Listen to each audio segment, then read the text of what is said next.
Bismillahirrahmanirrahim. Assalamualaikum warahmatullahi wabarakatuh. Waalaikumsalam warahmatullahi wabarakatuh. Alhamdulillah wa syukurillah ala nikmatillah. La haula wa la quwwata. Mitra JIC di mana saja antum berada, semoga selalu dirahmati Allah Subhanahu wa taala. Tentunya di Jumat yang penuh keberkahan ini, alhamdulillah Allah takdirkan program Sorban Umat seputar obrolan umat yang disiarkan langsung di Radio JIC 107.7 FM di pusat lantai dasar Jakarta Islamic Center. Alhamdulillah Allah takdirkan bisa hadir ke mitra JIC sekalian, yang tidak lain kita untuk memberikan penguatan, memberikan saling ingat mengingatkan, dan tidak yang lebih baik adalah kita saling silaturahim, Ustaz. Ya. Nah, dalam program Sorban ini, jadi sampai keliru nih. Ya. Seputar obrolan umat ini, kita akan membahas tentang sesuatu yang ini menjadi sudah rutin, Ustaz. Kaitan dengan liburan anak-anak kita, liburan sekolah anak-anak kita, terutama mereka yang sebelumnya sudah mondok, sudah di pesantren. Sehingga tema yang kita angkat pada hari ini adalah fenomena pendidikan anak saat libur sekolah. Ya, sehingga untuk tema ini kami sengaja mengundang Ustadz Ainur Rafiq, karena beliau adalah salah satu pendidik, bahkan kepengurusan dan penanggung jawab dari salah satu pondok pesantren yang ada di Jakarta. Dan insya Allah ini bisa mewakili pesantren-pesantren yang ada. Dan beliau adalah pengajar, pengisi, dan penanggung jawab dari pelaksanaan pondok pesantren Baitul Quran yang berada di Marunda, Al-Ikhwan. Ustaz. Ya. Maka tentunya sebelumnya mari kita bersyukur kepada Allah Subhanahu wa taala atas segala karunia yang alhamdulillah Allah karuniakan kepada kita semua, dan terutama mitra JIC semoga tetap dalam keadaan sehat walafiat, terutama keimanan dan ketakwaan kita yang diwujudkan dalam bukti ibadah yang kita tunaikan dengan penuh maksimal. Tentunya pun kita harus berselawat dan bersalam kepada junjungan kita baginda alam Rasulullah Sallallahu Alaihi Wasallam, keluarganya, sahabatnya, dan semoga kepada kita semua sebagai umatnya hingga akhir kehidupan kita. Baik, mitra JIC di mana saja kita berada, semoga acara ini dapat berjalan dengan baik hingga sampai selesai sekitar jam 11 ya. Dan saya ingatkan buat saya dan mitra JIC sekalian, ini waktu duha. Bagi yang belum sholat duha, silakan sholat duha dulu ya. Baru nanti kita lihat, nanti kita kirim linknya. Bagi yang ingin bertanya silahkan, terutama bagaimana para orang tua terhadap anak-anaknya yang kualitas di pesantrennya atau saat dia sekolah itu tetap terjaga, bahkan semakin tetap meningkat. Untuk itu mari kita simak penjelasan, penguatan, dan tausiah yang akan disampaikan oleh guru kita Ustadz Ainur Rafiq SPD, yang akan memberikan pencerahan buat kita semua. Untuk itu kepada Al-Mukarram kami persilakan. Ya, baik. Terima kasih. Bismillahirrahmanirrahim. Assalamualaikum warahmatullahi wabarakatuh. Waalaikumsalam warahmatullahi wabarakatuh. Innal hamdalillah nahmaduhu wa nasta'inuhu wa nastaghfiruh wa na'udzu billahi min shururi anfusina wa min sayyiati a'malina. May yahdihillahu fala mudilla lahu wa may yudlil fala hadiyalah. Asyhadu an la ilaha illallah wahdahu la syarikalah wa asyhadu anna Muhammadan abduhu wa rasuluhu la nabiyya ba'dah. Allahumma salli wa sallim wa barik ala sayyidina Muhammadin wa ala alihi wa ashabihi ajma'in, amma ba'du. Wa qala Allah ta'ala fil Qur'anil Karim, a'udzu billahi minasyaitonir rajim. Ya ayyuhalladzina amanu taqullaha wal tanzur nafsum ma qaddamat lighad wattaqullaha innallaha khabirum bima ta'malun. Wa qala Nabi sallallahu alaihi wasallam, man salaka tariqan yaltamisu fihi ilman sahalallahu lahu tariqan ilal jannah. Shadaqallahul adzim. Ikhwah fillah rahimakumullah, mitra JIC TV yang dirahmati Allah Subhanahu wa taala. Alhamdulillah atas segala nikmat yang telah diberikan oleh Allah Subhanahu wa taala pada kesempatan pagi hari ini, kita masih bisa menjalankan aktivitas kita untuk senantiasa taqarrub kepada Allah, berusaha untuk mendekatkan diri kita kepada Allah Subhanahu wa taala. Tentunya dengan ibadah ya. Bagaimana seluruh rangkaian aktivitas kita dari bangun tidur sampai saat ini menjadi bagian dari rangkaian ibadah kita kepada Allah Subhanahu wa taala. sehingga akan menjadi nilai, menjadi amal yang memberatkan timbangan kita nanti di yaumil qiyamah. Amin amin ya rabbal alamin. Salawat salam semoga tetap tercurah atas Nabi kita Muhammad sallallahu alaihi wasallam, karena beliau adalah teladan kita, uswah hasanah kita yang telah menunjukkan kepada kita semua bagaimana jalan yang harus kita tempuh dalam kehidupan dunia ini agar senantiasa selamat dunia sampai nanti di yaumil qiyamah, sampai di akhirat. Dan juga tercurah pada seluruh keluarganya, sahabatnya, dan orang-orang yang berupaya untuk menjadikan seluruh hidup dan kehidupannya dalam rangka melaksanakan sunnah Rasulullah Sallallahu Alaihi Wasallam. Alhamdulillah pada kesempatan pagi hari ini masih bersama dengan Ustaz Hasan Nasid. Ya, di Sorban Umat kita akan membahas satu tema terkait dengan pentingnya pendidikan. Dan hari ini adalah momentum di mana lembaga pendidikan memberikan kesempatan untuk anak-anak kembali ke rumah.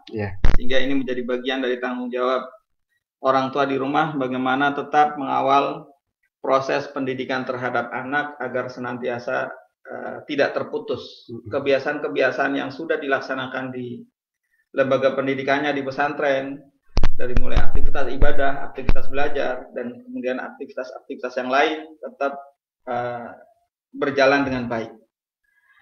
Karena biasanya di momentum liburan anak-anak itu seringkali menggunakan kesempatan liburannya kemudian lupa terhadap prinsip-prinsip yang mestinya harus tidak boleh ditinggal. Yang tadinya di pondok pesantren misalkan ibadahnya semangat, tadarusnya semangat, belajarin semangat, begitu libur di rumah jadi malas-malasan. Nah, oleh karenanya ini menjadi tanggung jawab orang tua ketika peserta didik kemudian diliburkan kembali ke rumah masing-masing. Karena sebetulnya dalam Islam rumah itu menjadi basis pertama untuk mendidik anak-anak. Dan ini menjadi pertanggungjawaban dari semua orang tua. Adapun lembaga pendidikan atau lembaga pesantren hari ini adalah menjadi bagian dari sarana dan prasarana untuk memfasilitasi. Ada orang tua yang mungkin karena kesibukan dakwahnya, karena kesibukan pekerjaannya dan lain sebagainya sehingga tidak maksimal dalam pengawalan untuk mendidik anak-anak, maka ada lembaga-lembaga tersebut. Tapi pada hakikatnya bab pendidikan itu menjadi tanggung jawab dari kedua orang tuanya. Artinya pendidikan itu lahir dari rumah, ya, karena madrasah pertama adalah rumah. Pendidikan pertama sehingga harus didapatkan dari rumah. Ketika rumah tangga yang ada tidak memberikan kebutuhan yang dibutuhkan oleh anak dalam hal pendidikan, atau tidak memberikan haknya kepada anak yang seharusnya tetap terjaga fitrahnya agar senantiasa baik, maka bisa jadi kemudian problem yang akan muncul berikutnya adalah berangkat dari rumah kita masing-masing. Oleh karenanya, pertama mungkin yang mesti harus kita sadari bersama bahwa pendidikan awal yang harus dibangun oleh setiap muslim adalah rumah. Ya, bagaimana menjadikan rumah sebagai fi buyutin adzinallah an turfa'a wa yuzkara fi hasmuh yusabbihu lahu fiha bil ghudwi wal asal. Rumah menjadi basis untuk sarana ibadah kita kepada Allah Subhanahu wa taala, termasuk di dalamnya adalah pendidikan. Kenapa rumah? Karena bagaimana kedua orang tua ini punya tanggung jawab terhadap perjalanan fitrah. Seorang anak ini fitrahnya akan berjalan sesuai dengan yang dikehendaki oleh Allah dan Rasulnya, manakala peran fungsi di rumah ini berjalan sesuai dengan prinsip-prinsip atau nilai-nilai yang diajarkan oleh Islam. Karena Rasulullah Shallallahu Alaihi Wasallam sudah menyampaikan bahwa setiap anak pada hakikatnya, pada prinsipnya adalah baik. Kullu mauludin yuladu alal fitrah. Setiap anak pada prinsipnya adalah fitrah. Artinya dia sudah punya potensi yang cukup baik sehingga tinggal menjaganya. Bagaimana potensi yang baik ini dijaga, dirawat agar tumbuh dan berkembang, pada akhirnya nanti akan menjadi anak-anak yang soleh dan solihah. Dan lingkungan yang paling awal yang akan dirasakan betul oleh anak, bagaimana dia mampu menjaga fitrahnya, adalah lingkungan rumah. Dan rumah ini menjadi tanggung jawab dari kedua orang tua, baik ayah maupun ibunya, terutama adalah ayahnya, karena ayah mempunyai posisi sentral sebagai pemimpin. Ar-rijalu qawwamuna 'alan nisa. Dia menjadi pemimpin di dalam rumah tangga. Sehingga lingkungan awal inilah yang mesti harus mampu menjaga bagaimana fitrah sang anak yang sudah baik, sudah Islam, sudah Muslim, suci, dia akan terjaga, tumbuh, berkembang, menjadi baik. Bukan sebaliknya. Ketika rumah ini tidak dijadikan sebagai basis dalam rangka pendidikan, maka fitrah anak bisa saja berubah, atau tercemari dengan nilai-nilai yang keluar dari fitrah itu sendiri. Karena Rasulullah SAW juga menyampaikan bahwa yang akan merubah fitrah seorang anak adalah abawahu, jamak dari kata abun, artinya ayah. Dan abawu di sini adalah kedua orang tuanya. Dan dari pendidikan yang di rumah inilah yang kemudian ini menjadi cikal bakal bagaimana kemudian nanti ketika anak membutuhkan pendidikan-pendidikan yang lebih penting, yang lebih jauh, yang lebih sempurna, maka biasanya kemudian dipesantrenkan. Oleh karenanya lembaga pendidikan juga mesti harus mampu bagaimana lembaga pendidikan ini mampu mengawal fitrah sang anak agar tetap terjaga sebagai anak seorang muslim, agar tetap keislamannya terjaga. Jangan sampai juga orang tua ketika akan menyerahkan anak-anaknya untuk dididik di satu lembaga pendidikan, kita tidak tahu visi misi dari pendidikan tersebut atau apa yang diajarkan di dalam lembaga pendidikan tersebut. Apakah sesuai dengan prinsip-prinsip atau nilai-nilai yang diajarkan oleh Islam atau justru sebaliknya.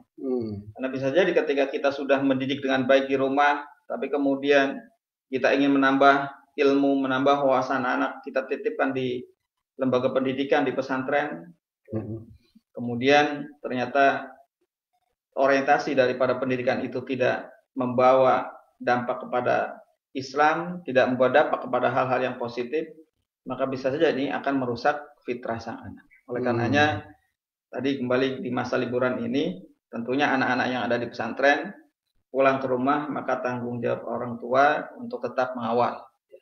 Bagaimana orang tua bisa menjaga kebiasaan-kebiasaan yang positif yang sudah dijalankan di pesantren, aktivitas yang baik yang sudah biasa dijalankan di pesantren, agar di rumah juga tetap terkawal. Dan biasanya setiap lembaga pendidikan itu ketika meliburkan anak-anaknya selalu memberikan tugas, ada lembar mutabaah. Bagaimana dia mengawal, orang tuanya mengawal anak tersebut supaya aktivitasnya ini tidak sampai melakukan hal-hal yang lago, apalagi hal-hal yang menjerumuskan atau hal-hal yang menjurus kepada perbuatan yang sia-sia atau bahkan maksiat. Menjadi tanggung jawab orang tua. Itu barangkali sebagai pengantar terkait dengan pendidikan terhadap anak-anak kita. Ya, terima kasih Ustadz Ainur Rafiq memberikan penjelasan kepada kita bahwa pentingnya pendidikan formal, terutama pesantren, saat di rumah ternyata basis utamanya adalah buyut, rumah, terutama orang tua. Gitu ya Ustadz ya? Betul. Nah, yang timbul pertanyaan, saya sering gini nih Ustadz dengar. Padahal anak itu sudah dipesantrenkan 1 tahun. Padahal libur kira-kira berapa hari Ustadz? Pesantren yang tepat Ustadz itu berapa hari? 2 minggu. 2 pekan ya? 2 pekan itu libur. Tapi ternyata 2 pekan ini bisa mempengaruhi bahkan ajaran-ajaran yang di pesantren itu yang teragendakan kan semuanya Ustadz ya? Di Bekia gimana Ustadz? Agendanya malamnya gimana? Tahajudnya gimana coba? Yang jelas kalau di pesantren dimanapun pasti agendanya padat dengan pendidikan dan ibadah. Dari mulai belajar, belajar SMP umum ataupun kemudian madrasahnya, dan di malam harinya kemudian digunakan untuk apa, pelajaran-pelajaran tambahan di pesantrenan, baik itu hafalan ataupun apa namanya, pembekalan biasanya diri ya, kajian-kajian. skill ya. Iya. Kajian-kajian gitu kemudian ya. ya seperti biasa kalau malam itu ya qiyamul Lail ya. Ada rutinitas yang tidak Masya Allah. ditinggalkan ya, adalah qiyamul lail setiap malam. Senin Kamis juga saum. Senin Kamis sudah jadi agenda rutin ya. Dibiasakan Iya. supaya terbiasa anak-anak itu untuk melakukan saum. Masya Allah. Kan itu indah sekali gitu, Ustaz. Betul. Ya. Jadi luar biasa kalau itu diterapkan, mereka menjadi agen-agen perubahan, Ustaz. Agen perubahan di rumahnya bisa memberikan cahaya bagaimana kehidupan di pesantren yang teragendakan semuanya bernilai positif, bernilai amal soleh, baik semuanya, itu diterapkan di rumah. Wah, saya nggak bisa bayang, Ustaz. Muridnya ada berapa, Ustaz, sekarang? Kan saya dengar baru tuh. 70 ya. 70 tersebar di Jakarta. Ya. Anak-anaknya itu. Jakarta, Bekasi, Tangerang, Depok juga ya. Bogor. Masya Allah. Itu baru jalan berapa tahun, Ustaz? 2 tahun. Baru 2 tahun ini. Ya. Masya Allah. Ada yang paling jauh dari Pemalang. Ada juga. Ya. Masya Allah. Tapi dari luar negeri belum ada, Ustaz. Belum ada. Iya. Insya Allah nanti ke depannya. Bisa ya, terima kalau ada diterima dengan baik terbuka. Terbuka ya. Tapi dia nggak bisa bahasa Indonesia, nggak apa-apa, Ustaz? Nggak apa-apa. Bisa. Sudah disiapkan ya. Guru bahasanya. Iya. Kasih kamus saja, Ustaz. Nah, bagaimana tadi menjaga realnya nih, Ustaz? Tadi kan kalau di tempat Ustaz ada mutabaahnya. Iya. Sementara orang tua selalu kenapa yang sering jadi alasan, saya kan sibuk. Iya.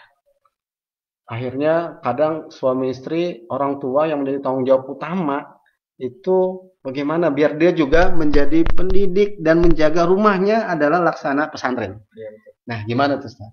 Jadi pertama buat para orang tua nih ya. Iya. Khusus untuk orang tua karena ini tanggung jawab orang tua. Iya. Jadi emang sebetulnya ketika orang tua menitipkan anaknya di pesantren itu kemudian jangan dilepas begitu saja. Karena tetap walaupun di pesantren tanggung jawab orang tua adalah tetap mengawal bagaimana perkembangan anak di pesantren. Orang tua harus tahu. Iya. Jangan sampai begitu di pesantren kan dia lepas tanggung jawab, tidak tahu perkembangannya, tidak tahu bagaimana ibadahnya, tidak tahu bagaimana peningkatan yang didapat oleh anaknya. Sehingga tetap orang tua tetap harus mengawal. Dan juga lembaga pendidikan ini juga harus ada koordinasi dan orang tua agar proses pendidikan yang berjalan ini tidak timpang. Artinya harus ada kebersamaan dalam mendidik anak-anak didiknya. Jadi tidak seperti hari ini kan seringkali melepaskan tanggung jawab. Misalkan pihak pendidikan, lembaga pendidikan, saya hanya bertanggung jawab ketika anak-anak hanya ada di lingkungan pendidikan. Ketika dia keluar dari sudah lepas tanggung jawab. Sebetulnya tidak boleh seperti itu. Dalam Islam itu justru aplikasi pendidikan yang ditanamkan di dalam lembaga pendidikan itu nanti akan diaplikasikan di luar sehingga itu menjadi tanggung jawab semua ya. Iya, dan menjadi indikator kesuksesan lembaga pendidikan. Dikatakan berhasil ketika anak-anak didiknya mampu mengaplikasikan nilai-nilai pendidikan yang dia dapatkan di pesantren, diaplikasikan di tengah-tengah masyarakat. Sehingga tetap menjadi tanggung jawab lembaga pendidikan dan juga orang tua tentunya. Sehingga ini harus ada koordinasi yang baik agar bagaimana proses pendidikan ini tetap bisa berjalan sesuai dengan yang diharapkan oleh kedua orang tuanya. Iya. Nah, bentuk kerjasamanya gimana, Ustaz? Iya. Bentuk kerjasama dengan tadi kan tanggung jawab saat di rumah, memang saat di rumah maupun di pesantren tanggung jawab utamanya orang tua. Saat di pesantren orang tua percayakan kepada pihak pengelola di pesantren. Dan pesantren membuat agenda, kurikulum, semuanya agar anak itu memang sesuai dengan visi, misi, dan target yang diharapkan. Nah, maka orang tua sangat percaya. Terus saat di rumah, bagaimana biar orang tuanya atau si anak itu benar-benar tidak terkontaminasi kan, Ustaz? Sementara di rumah tidak sebagaimana di pesantren. Di pesantren boleh buka handphone, Ustaz? Nggak boleh. Bisa nonton TV ada disediain? Ada, tapi untuk fasilitas pendidikan. Fasilitas pendidikan. Kan luar biasa, Ustaz. Sementara di rumah mereka dibolehkan. Wifi-nya free. Waduh, gimana tuh? Tinggal orang tua bagaimana dia membatasi aktivitas anak, jangan sampai tadi ketika diberikan kebebasan di rumah, kemudian tugas-tugas utama yang harus dijalankan dilalaikan. Nah, mungkin sarana yang sering kali dilakukan di pihak lembaga pendidikan maupun pesantren untuk bagaimana menyampaikan agenda ya terhadap anak-anak yang ada di rumah, ada melalui formal yang kita undang orang tua, kemudian ada pertemuan wali santri, dan juga ada juga yang secara tidak formal ketika orang tua berkunjung itu seringkali komunikasi dengan para asatidzah dan asatidzah yang ada di pesantren. Dan semua asatidzah dan asatidzah di pesantren itu sama-sama punya satu visi misi yang sama ya ketika menyampaikan terhadap bagaimana pengawalan terhadap anak-anak santrinya ketika diliburkan. Sehingga ada tetap terjalin komunikasi yang baik lah, baik secara formal maupun tidak formal. Ketika orang tua berkunjung di sana, kita sampaikan terkait dengan perkembangan anak, atau kita sampaikan juga kendala-kendala atau kelemahan-kelemahan anak orang tua, dan tetap kita motivasi sebagai orang tua itu jangan kemudian ketika melihat nilai anaknya kurang memuaskan, kemudian dimarahi dan sebagainya. Secara angka ya? Iya. Karena kita tidak mengejar angka, tidak mengejar nilai secara angka. Kita yang ajarkan adalah bagaimana akhlak ya. Akhlak yang paling penting, dan kemudian kecerdasan secara transenden yang bisa dipertanggungjawabkan. Karena kalau kecerdas yang tidak ada ikatan transendennya, maka bisa saja nanti cerdas tapi secara transenden terlepas, sehingga dia tidak bisa menjadi anak yang cerdas dan solehah, sehingga tetap harus dia harus cerdas dan dia harus soleh dan soleh. Maksud transenden apa itu, San? Bertanggung jawab seluruh aktivitasnya, ada keterikatan terhadap Allah Subhanahu wa Ta'ala. Jadi apa yang di sana itu di pesantren BKI itu sudah dibiasakan bahwa ketika ulangan nggak mesti harus diinstruksikan, bukunya dikumpulkan di depan supaya tidak mereka walaupun bukunya ditaruh depan, insya Allah bertanggung jawab dan dia tidak akan berani untuk menyontek ya. Itulah transendennya ya. Dibangun kesadaran seperti itu. Jadi benar-benar ittaqillah haitsu ma kunta. Luar biasa ini. Ya. Nah maka saya tertarik nih Ustaz, karena ada fenomena pesantren itu ada berita yang miris, mungkin Ustadz juga sudah ini. Nah, bagaimana Ustadz menyikapi akan itu? Ya, kita kan tidak tahu persis ya lembaga pendidikan yang hari ini diangkat negatif ya, seperti apa berjalan pendidikan di sana, dan kemudian metode pendidikan yang diajarkan di sana benar apa menyimpang. Karena enggak rasional ketika ini lembaga pendidikan mengatasnamakan pendidikan Islam, tapi kemudian kok ada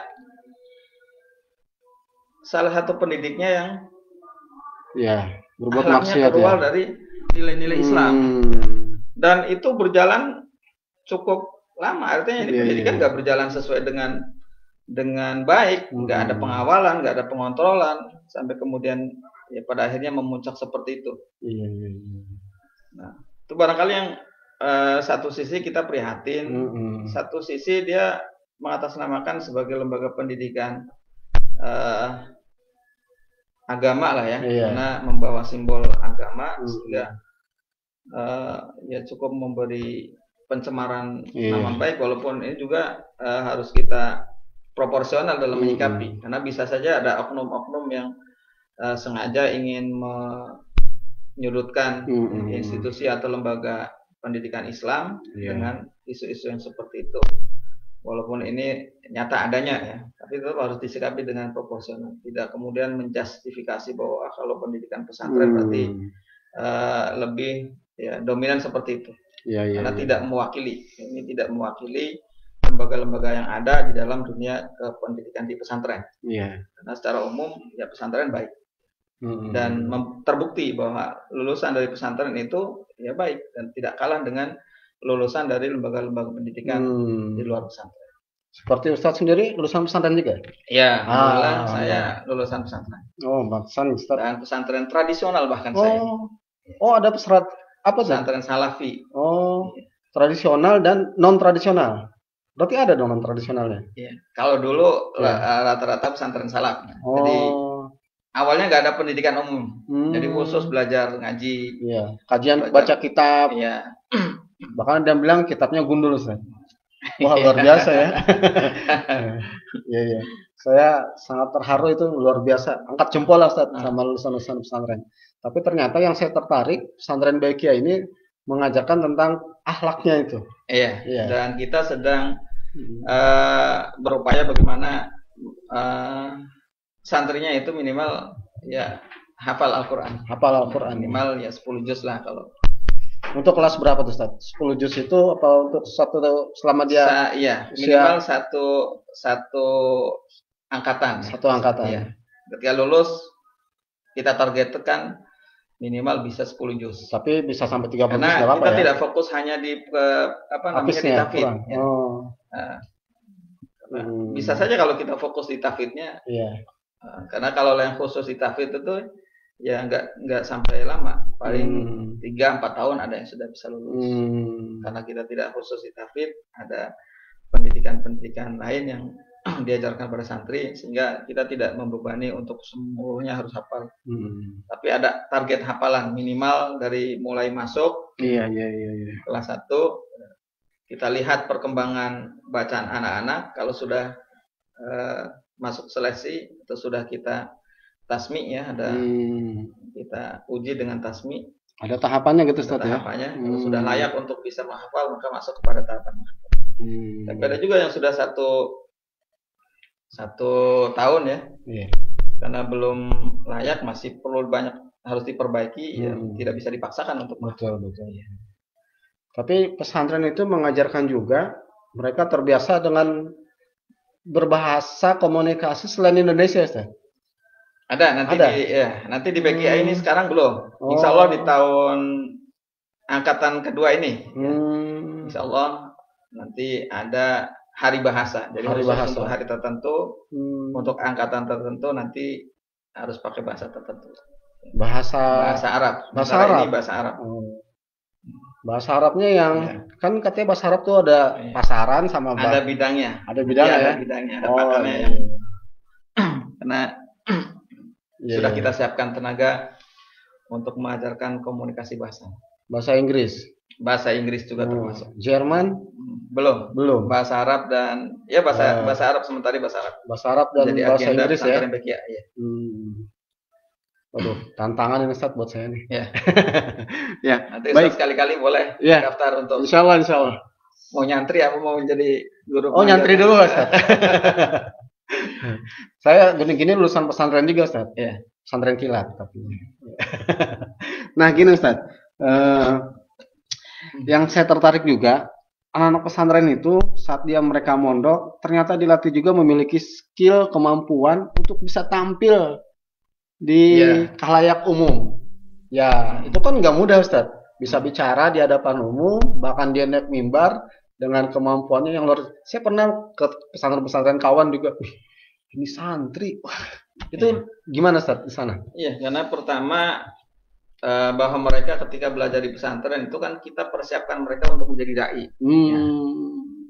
Sehingga harus diberikan keterampilan bagaimana dia mampu untuk tampil di tengah-tengah masyarakat ya, di tengah-tengah halayak ramai. Iya. Dan memang ada kurikulum, bukan kurikulum ya, artinya pelajaran tambahan untuk memberikan mendidik mereka supaya berani untuk tampil, menyampaikan materi yang dia kuasai, dan itu berjalan harus setiap saat.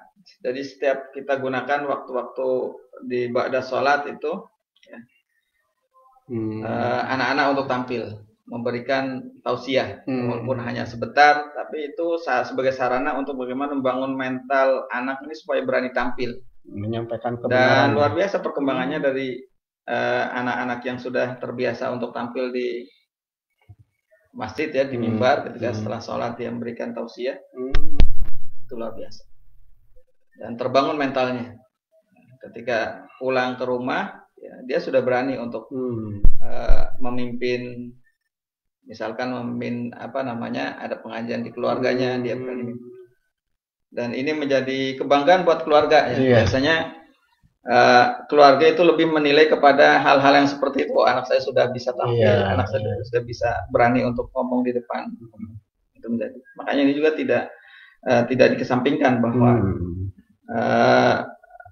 anak-anak santri ini nanti pada akhirnya mereka juga harus menyampaikan dakwahnya di tengah-tengah masyarakat, maka difasilitasi hal demikian untuk melatih mentalnya supaya menjadi tidak demam panggung ketika tampil. Ya, saya ada testimoni seorang orang tua, Ustaz. Saat dia daftarin anaknya, bagaimana dia berpikir gimana nanti kehidupan anaknya di pesantrennya. Soalnya hari-harinya itu makannya, Ustaz, minimal, maaf nih Ustaz, makanan nasi padang. Lauknya maunya yang fried chicken. Wah, itu kan udah menjadi hari-harinya dia. Gimana nanti anaknya di pesantren, dia lihat ke dapur. Dan dia tanya, gimana makannya di sini? Kenalnya dengan pate, Ustaz. Tahu, tempe, toge, terong. Waduh, bapaknya ngedenger itu gimana? Sedih banget. Apakah memang begitu, Ustaz? Tapi gini, Ustaz. Pas akhirnya 2 minggu lagi atau sebulan, bapaknya mau jenguk gimana perkembangan anaknya dengan konsumsi yang begitu, yang dia anak-anak di sini banyak mandi harus ngantri, semuanya harus kebuang. Aduh, pokoknya luar biasa. Ternyata anaknya, Ustaz nih, saat dia ngobrol, bapaknya berkunjung, masuk waktu sholat. Pak, sebentar kita sholat dulu. Nangis Ustadz bapaknya. Karena anaknya itu sebelum pesantren di rumah itu main. Sekali di rumah main ada istilah PS Ustadz, PlayStation. Perkembangannya luar biasa, langsung berubah. Langsung terharu anaknya untuk sholat. Iya, mengingatkan untuk sholat. Terus makannya juga rupanya itu. Nah, apakah itu karena pembiasaan atau karena memang pesantren memang menerapkan itu atau memang programnya atau sesuai dengan anggaran, Ustaz? Ya, sebetulnya pesantren memfasilitasi untuk urusan makan juga sesuai dengan kebutuhan. Ya, supaya juga santri jangan ngantuk. Kalau dikasih makanan yang nggak bergizi ya jadi ngantuk. Cuman memang biasa suka berkembang hal-hal yang nggak disukai oleh anak sehingga jadi viral, populer. Seakan-akan itu makanannya tempe, tahu, toge, terong. Padahal ya nggak seperti itu. Satu juga. Lagi Ustaz, teh lagi, telen aja udah. ada telur, ada ikan, ada ayam. Cuman kan maka tiap hari disesuaikan dengan kebutuhan lah, supaya bagaimana anak-anak itu fisiknya sehat, diperhatikan di pesantren. Cuman memang yang sering kali berkembang itu karena dia nggak sukanya makanan itu, sehingga seolah-olah makanannya itu mulu, padahal enggak. Tapi karena hari ini mungkin beda lah dengan pesantren zaman dulu ya, dulu. Seperti ya dulu saya ketika nyantri itu ya harus masak sendiri, lauknya seadanya, sehingga memang ketemunya ya karena bekalnya pas-pasan, mungkin makanan yang paling murah ya tadi tempe, toge, terong. Itu makanan kesehariannya. Tapi kalau hari ini sudah nggak seperti itu. Rata-rata lembaga pendidikan itu sudah memfasilitasi ya makanan yang mencukupi kebutuhan. Biar dia juga fisiknya dan kemudian ya ketika kita ingin menitipkan anak itu jangan kita fokus kepada makanan. Karena kita niatnya kan ingin bagaimana anak-anak kita bisa menjadi cerdas, jadi anak yang soleh dan soleh. Yakinlah bahwa lembaga yang sudah dipilih dan sesuai dengan visi misi keluarga, visi misi Islam, maka percayakan itu kepada lembaga tersebut dan ya kita support dengan kalau punya biaya lebih ya boleh ngasih donatur sekali-kali beri makanan santri yang bergizi Menerima Ustaz ya? Sangat menerima begitu ya? Iya. Oh iya. Jadi Mitra Jaisi bagi yang ingin menjadi bersodako, beramal jariah Ustaz ya? Karena kan nggak semua santri itu dari kalangan yang punya sehingga ya terbatas dengan biaya, sehingga bisa bisa untuk tambal sulam Quran tersebut. Sehingga ya dan alhamdulillah di Baitul Quran Al-Iman itu udah sudah banyak yang berikan donasi baik itu makanan maupun donasi untuk kebutuhan dapur. Berarti untuk Dan tadi yang paling ini, prinsip itu ya fokusnya jangan kepada urusan makanan. Karena kita ingin mendidik anak supaya menjadi cerdas, maka kita lihat metode pendidikan yang diajarkan di sana seperti apa. Itu yang mesti harus kemudian siapa yang mendidik? Apakah tenaga pendidikannya ini mampu bertanggung jawab, dia menjalankan amanah sebagai pendidik yang baik? Apakah hanya sekedar mencari orientasinya, mencari materi uang? Karena bisa saja ketika dia dalam mendidik itu orientasinya adalah materi, maka ya sebatas itu yang dia sampaikan. Maka mudah-mudahan ini ya di pesantren Baitul Quran Al-Ikhwan, dan saya sudah bangun kesadaran kepada seluruh asatidzah bahwa hari ini ketika kita mendidik di sini, kita niatkan untuk berdakwah, untuk berjuang. Dan kalaupun ada insentif bulanan ya alhamdulillah. Tapi niatkan pertama motivasi mendidiknya adalah dakwah, berjuang. Dan harus bertanggung jawab bagaimana perkembangan para santri ini terkawal oleh tenaga pendidik tersebut, dari mulai akhlak sampai kemudian ritual ibadahnya. Dan ini yang mesti harus dilihat oleh orang tua. Jadi bukan melihat dari hanya sebatas makanannya. Yakinlah ketika orang tua melihat ke arah sana dan itu bisa bisa dipertanggungjawabkan, maka ya, bismillah. Dan kemudian jangan lupa doa. Orang tua itu doa terhadap anaknya itu cukup luar biasa. Sangat diijabah oleh Allah Subhanahu wa taala. Nah, anak-anak yang soleh dan solihah itu berkat dari doa-doa orang-orang tuanya. Baik orang tua yang hari ini masih ada ataupun orang tua yang sudah meninggal dunia yang dulu pernah berdoa kepada anak-anaknya. Karena catatan dalam sejarah bagaimana orang-orang yang berhasil menjadi orang alim, menjadi orang soleh dan soleh itu tidak terlepas dari doa-doa dari orang tua. Maka orang tua pun ketika sudah menitipkan anaknya di pesantren, jangan kemudian diam saja nggak ngapa-ngapain. Tetap ketika dia sholat, bacakan doa untuk anak-anaknya. Ketika dia menjalankan ibadah kepada Allah di tengah malam, misalkan tahajud, doakan anak-anaknya walaupun ya dia sudah dididik di pesantren. Tetap orang tua punya harus ada ikatan secara emosional ya, sehingga supaya anak pun bisa merasakan dari doa-doa yang dipanjatkan oleh kedua orang tuanya, anak-anak yang di pesantren bisa fokus, bisa khusyuk dalam belajar, dan ini akan menunjang keberhasilan pendidikan yang dijalani. Nah, kembali ke liburan ini Ustaz. Kalau liburan pesantren itu gimana Ustadz-ustadznya? Apa liburan juga? Apa tetap memonitor kepada santri-santrinya? Iya. Jadi libur tetap ya libur. Tenaga pengajarnya sudah diliburkan. Cuman ada tanggung jawab tetap mengontrol. Biasanya kalau di BKI itu ada berapa pertemuan untuk melakukan Zoom meeting ya. Bagaimana mengontrol aktivitas santri melalui agenda Zoom meeting tersebut. Dan itu ditugaskan kepada para asatidz dan asatidzah yang mengajar di sana.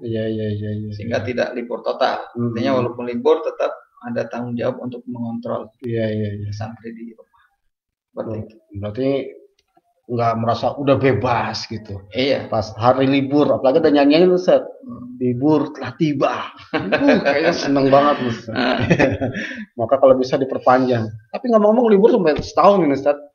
Iya, tahun depan. Nah, yang sering jadi masalah Ustaz, itu kadang orang tua saya pernah ketemu dengan ibu-ibu curhat, terutama kaitan dengan media handphone Ustaz.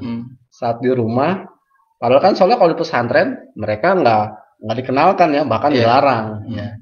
Nah, gimana menyikapi saat liburan ini anak-anak, dan ini pesan juga buat orang tua dan anak-anak nih. Betul. Gimana Ustaz? Jadi ini cukup problematis ya, karena hari ini tantangannya cukup berat.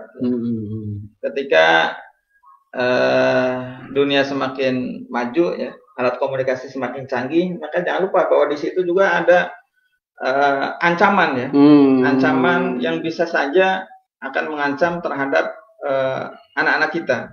Dan ini mesti harus sadari oleh kedua orang tua kita. Nanti orang tua harus sampai ke sana pengawalannya. Karena jangan sampai di luar kelihatannya soleh, solehah, alim, ya, ternyata di dalam rumah ya, semuanya tersingkap, hijab-hijab sosial, terbuka auratnya dan lain sebagainya, dan kita orang tua nggak tahu. Maka ini menjadi sesuatu yang sangat harus diperhatikan betul oleh kedua orang tua terkait dengan alat komunikasi. HP yang hari ini luar biasa canggih, ya. Orang bisa mengekspresikan perasaannya, bisa mengekspresikan tubuhnya dan lain sebagainya tanpa harus bisa berada di tempat yang terbuka. Ini menjadi tantangan terberat buat kita sebetulnya hari ini, karena disitulah setan-setan ya, bisa nembus ya terhadap dinding-dinding tebal rumah kita. Sehingga kalau dulu saya pernah dapat tausiah dari orang tua ya, bagaimana bahayanya Ya'juj Ma'juj, sehingga Raja Zulkarnain sebagai pemimpin yang bertanggung jawab terhadap keamanan rakyatnya, dia membangun benteng yang mampu melindungi masyarakatnya dari gangguan Ya'juj Ma'juj, dan berhasil. Dan benteng yang di situ digambarkan adalah benteng fisik, karena bangun wujudnya adalah benteng supaya dia. Nah, hari ini gangguan terhadap anak-anak kita, terhadap akidah umat Islam, ini sudah tidak bisa lagi dibentengi oleh benteng secara fisik. Karena tadi alat komunikasi yang dipegang oleh anak-anak kita, termasuk oleh kita, itu bisa ditembus tanpa ada penghalang. Jadi ada di kamar juga bisa nembus, dimanapun bisa tertembus. Sehingga benteng yang harus dibangun terhadap generasi muda Islam hari ini adalah benteng iman, benteng akidah. Bagaimana akidahnya ini terbentengi sehingga tidak melakukan hal-hal yang melanggar batas-batas syariah yang dilarang oleh Allah Subhanahu wa taala. Karena bisa saja kalau itu tidak dibangun kesadaran atau keyakinan transenden, membangun benteng akidahnya, membangun akidahnya, membangun imannya, maka kalau sudah itu tembus ya, sudah tidak lagi benteng. Karena benteng terakhir ya bagi umat Islam adalah benteng akidah, benteng iman. Karena benteng secara fisik sudah tidak lagi berguna. Artinya dimanapun kita berada hari ini bisa ditembus oleh sinyal ya. Oleh sinyal. Dan itu luar biasa. Kalau kita tidak punya benteng akidah, maka akan mudah terkontaminasi, akan mudah melihat hal-hal yang sengaja memang ditampilkan untuk merusak generasi muda Islam, sengaja ingin melalaikan umat manusia dari Allah Subhanahu wa taala.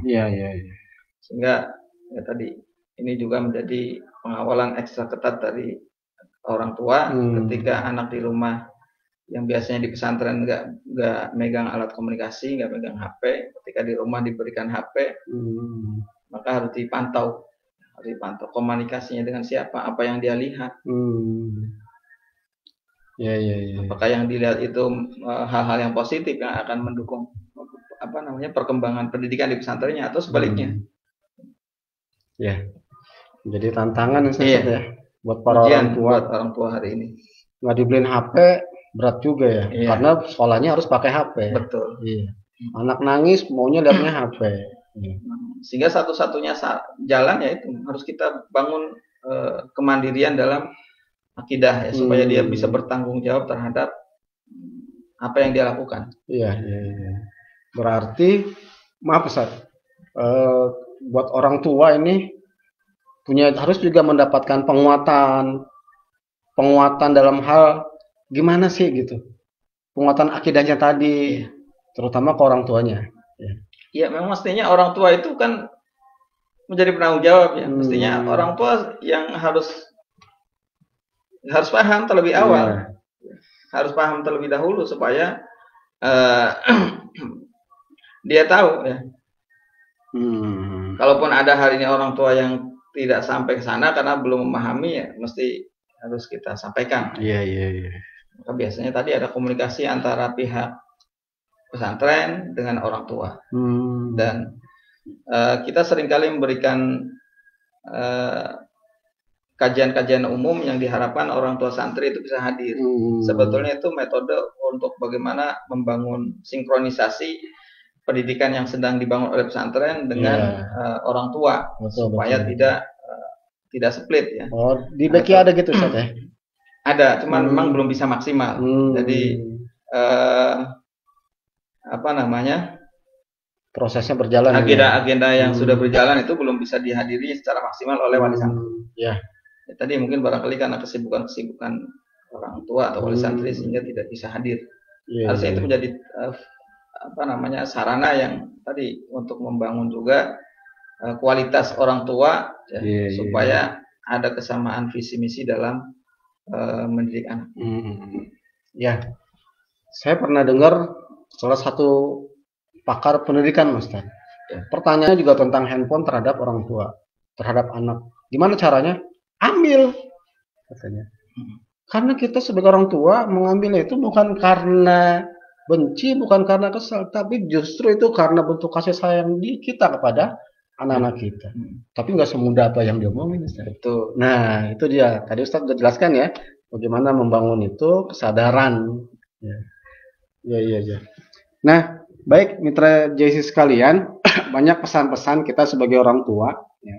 Terutama saya pribadi Ustaz, ya, kita semua saat anak-anak kita liburan saat ini, ya, baik yang pesantren maupun non pesantren dan juga apalagi yang sekolah online, ya, maka bagaimana kita sebagai penanggung jawab terhadap anak-anak kita, karena dia adalah aset buat kita. Betul. Ya.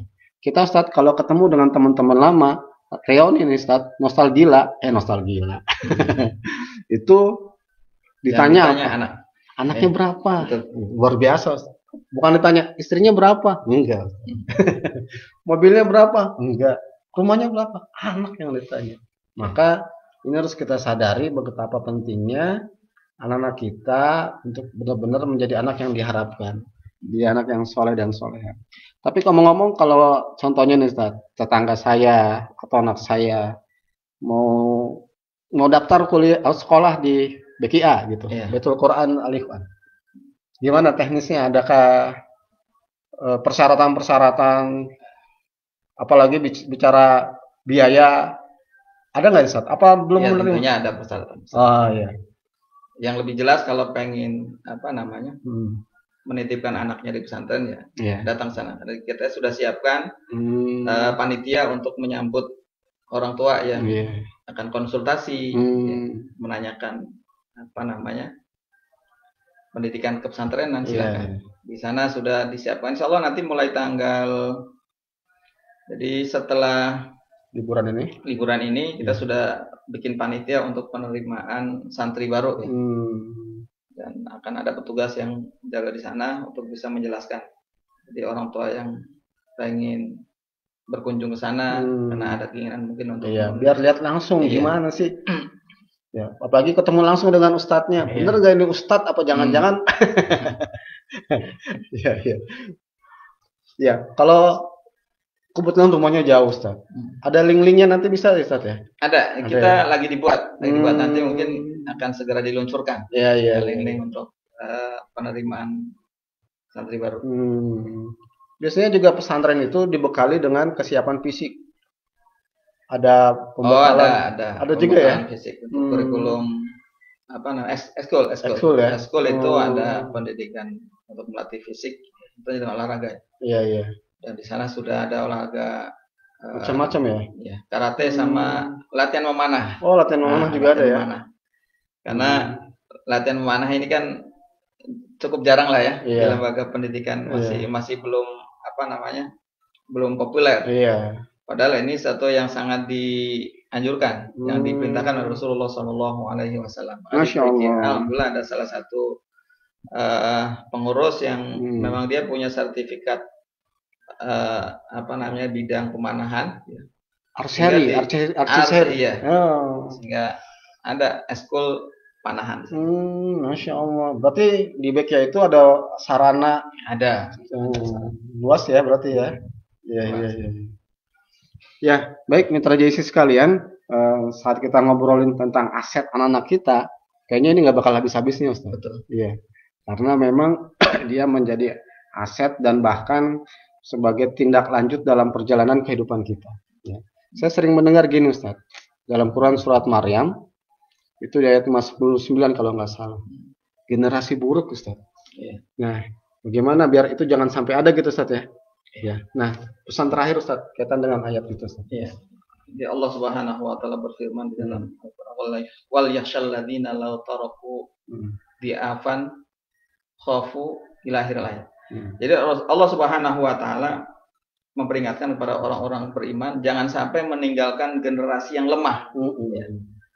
Hari ini seringkali memahami generasi yang lemah itu lemah secara fisik. Lemah secara fisik saja, lemah secara materi, dia miskin. Lupa bahwa pada prinsipnya lemah di sini adalah berangkat dari lemahnya iman. Iya. Sehingga menjadi perhatian orang tua jangan sampai pendidikan terkait dengan akidah, terkait dengan iman ini dilupakan.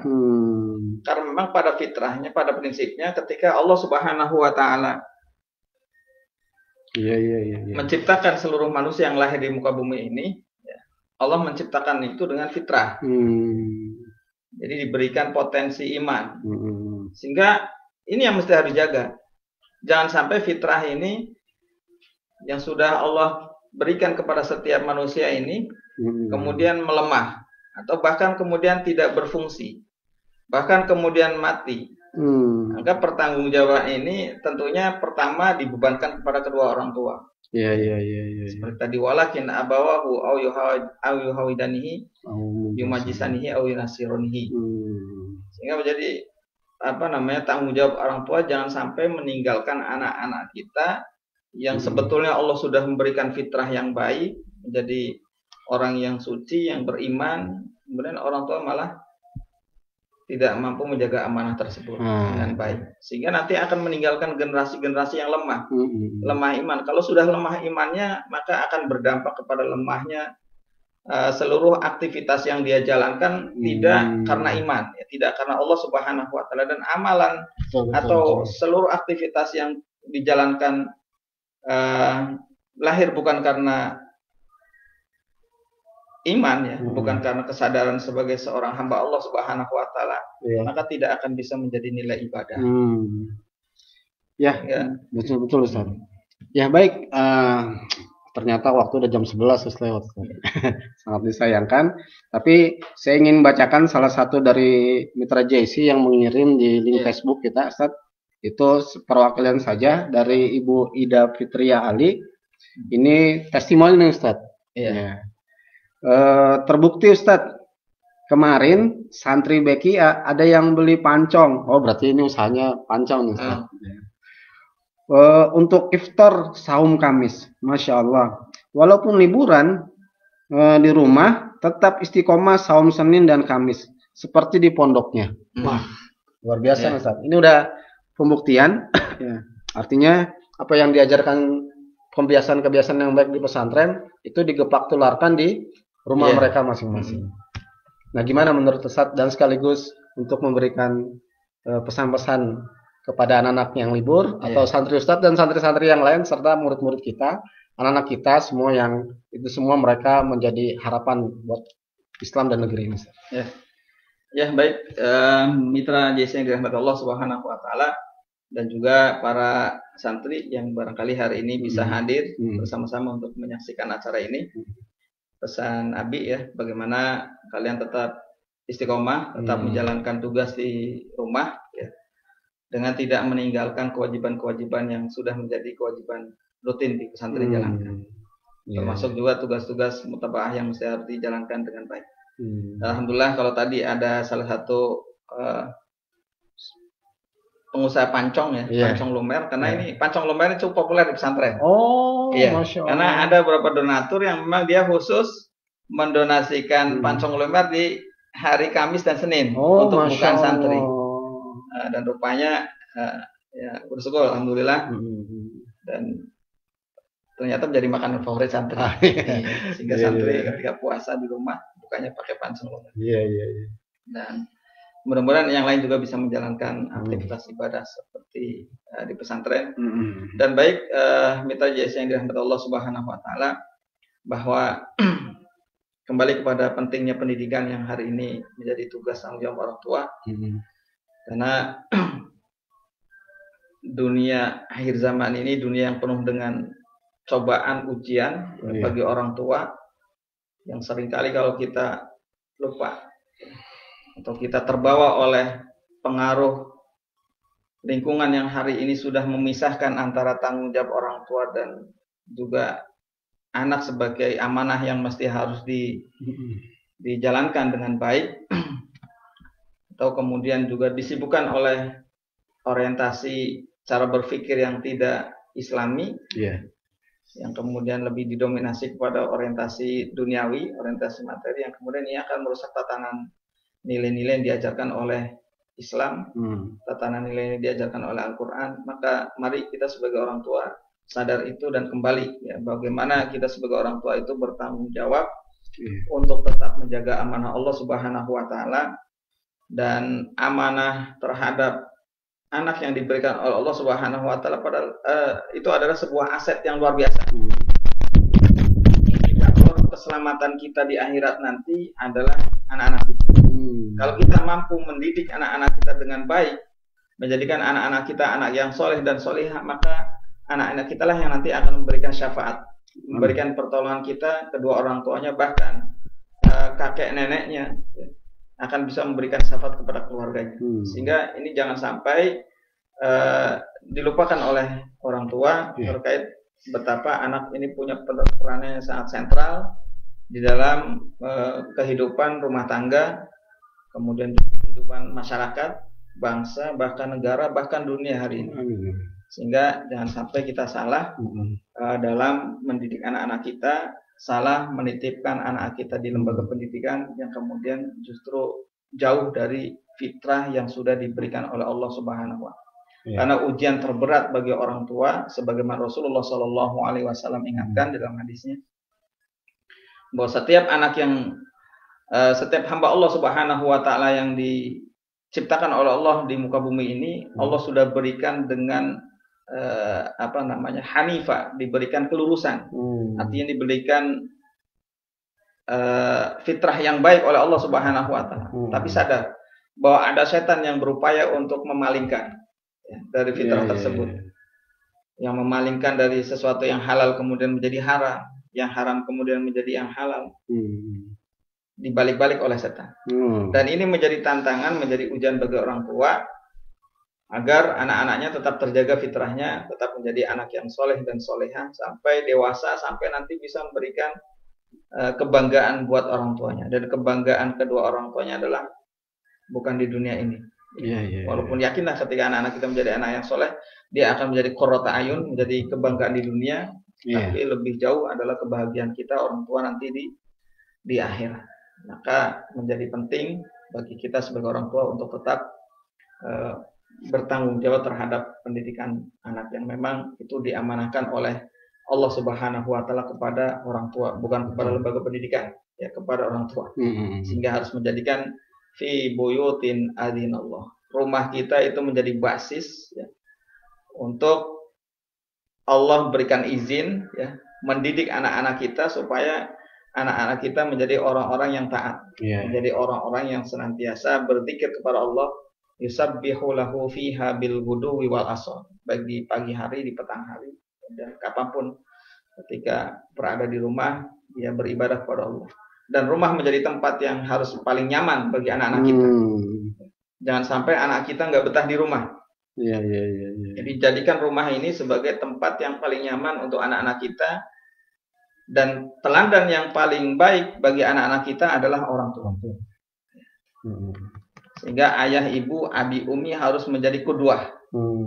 Menjadi teladan bagi orang tua, menampilkan sesuatu yang indah di pandangan mata anak-anaknya, baik ucapannya, tingkah lakunya, dan seluruh aktivitas, termasuk adalah aktivitas ibadahnya. Mungkin demikian yang bisa disampaikan dari apa yang kita bahas pada kesempatan pagi hari ini. Ya, alhamdulillah. Semoga ini menjadi catatan buat kita semua. Tadi yang udah Ustadz sampaikan, khususnya buat para orang tua dan juga para santri-santri, anak-anakku semua. Semoga selalu bisa menjalankan apa yang tadi Ustadz sampaikan. Karena Ini penyampaiannya sederhana hanya di saat ini, tapi saat diamalkan ini luar biasa pengaruhnya. Ya. Tentunya kami ucapkan terima kasih kepada Mitra JC yang sudah langsung menyampaikan salam-salam dan doa serta yang lainnya, pesan-pesannya di komen Facebook JC kami ini, dan semoga Allah Subhanahu wa Ta'ala dengan aparatnya, malaikatnya akan mencatat menjadi amalan yang baik, amalan soleh yang insya Allah ini akan menjadi bekal kita di yaumil akhir kelak.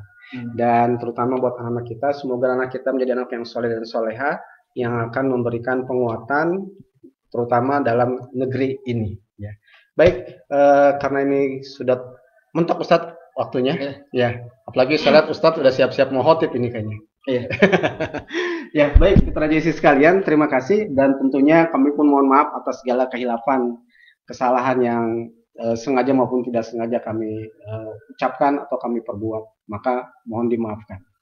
Untuk itu langsung saja mari kita akhiri program Sorban Umat ini dengan sama-sama bermohon kepada Allah dengan kalimat hamdalah dan doa kafaratul majlis. Alhamdulillahirabbil alamin, subhanakallahumma wa bihamdika asyhadu an la ilaha illa anta astaghfiruka wa atubu ilaik. Dari kami mohon maaf atas segala kehilafan wal afu minkum. Wassalamualaikum warahmatullahi wabarakatuh.